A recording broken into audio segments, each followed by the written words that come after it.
अगर सर्विसेज के लिए आपने किसी गुड्स को यूज़ किया है, जैसे मैं एक चार्टर अकाउंटेंट हूँ और मैंने अपनी ऑफिस में 4 एसी लगाए, वो 4 एसी में ख़रीदने गया तो उसके ऊपर मेरे को जो जीएसटी देना पड़ेगा उसका भी मुझे input tax credit service tax की लायबिलिटी में से बाद मिलेगा। जितना भी कोई भी सर्विस प्रोवाइडर जो है वो जो भी गुड्स खरीदेगा, अगर वो स्टेशनरी खरीदते हैं, फर्नीचर खरीदते हैं, तो वो फर्नीचर के ऊपर जो भी टैक्स देंगे जीएसटी, उसका भी उसको माइनस मिलेगा सर्विस टैक्स में से। तो इस तरह की ये जो है उसके लिए हमको ये करना पड़ा कि कॉन्स्टिट्यूशन को बदलना पड़ा ये जीएसटी लाने के लिए, और उसी के लिए सबसे ज़्यादा टाइम गया पिछले 10 साल में कि कॉन्स्टिट्यूशनल अमेंडमेंट में क्या डालना चाहिए, कैसे डालना चाहिए। स्टेट्स को कुछ ये भी आपत्ति थी कि भाई हमारे इनकम घट गई तो क्या होगा। तो फिर जब सेंट्रल गवर्नमेंट इस चीज़ के लिए राजी हो गई कि 5 साल तक अगर आपको कोई भी घाटा होगा तो कॉन्स्टिट्यूशन में हमने डाला कि 5 साल तक एक लॉ बना के स्टेट गवर्नमेंट को कॉम्पनसेट किया जाएगा। और इस वचन देने के बाद, कॉन्स्टिट्यूशन में उसको डालने के बाद ये बात क्लियर हो गई। उसके बाद अगस्त 2016 में कॉन्स्टिट्यूशनल बिल पास हो गया दोनों हाउस में, और तुरंत हमने काउंसिल बना दी और काउंसिल ने 13 मीटिंग करने के बाद आज हम इसको लागू करने के लिए तैयार हैं। नेक्स्ट,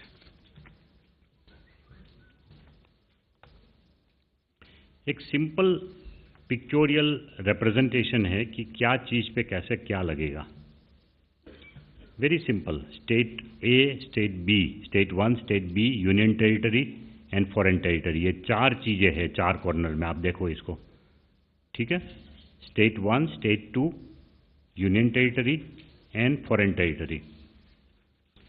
तो कोई भी गुड्स जब एक ही स्टेट के अंदर बिकेगा तो उसके ऊपर एक सीजीएसटी लगेगा और एक एसजीएसटी लगेगा। टैक्स का रेट तो एक ही डिसाइड करेगी काउंसिल।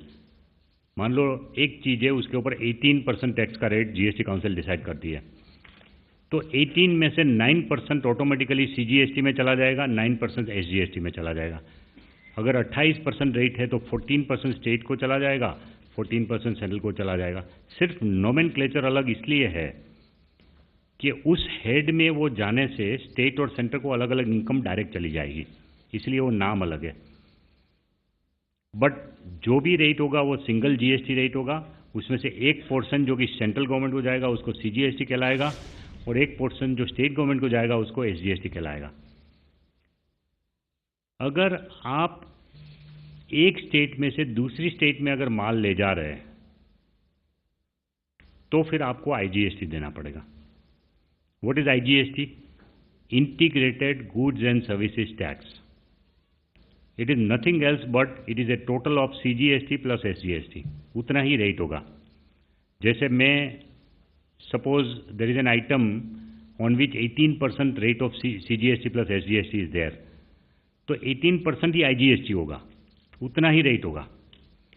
तो मैं उस गुड्स को एक स्टेट से दूसरे स्टेट में अगर ले जा रहा हूँ तो उसके ऊपर मुझे 18% देना है आईजीएसटी के नाम पे, और वो भरने के बाद मैं जब दूसरे स्टेट में इस माल को बेचूंगा तो उस स्टेट में जो मेरी लायबिलिटी बनती है एसजीएसटी और सीजीएसटी पे करने की, वो पे करने के टाइम ये आईजीएसटी का मुझे क्रेडिट मिल जाएगा। Find us on Facebook at facebook.com/etnow and don't forget to click the like button. You can also follow us on Twitter at etnowlive. To stay updated with all our programming, hit the subscribe button on our YouTube channel by logging on to youtube.com/etnow.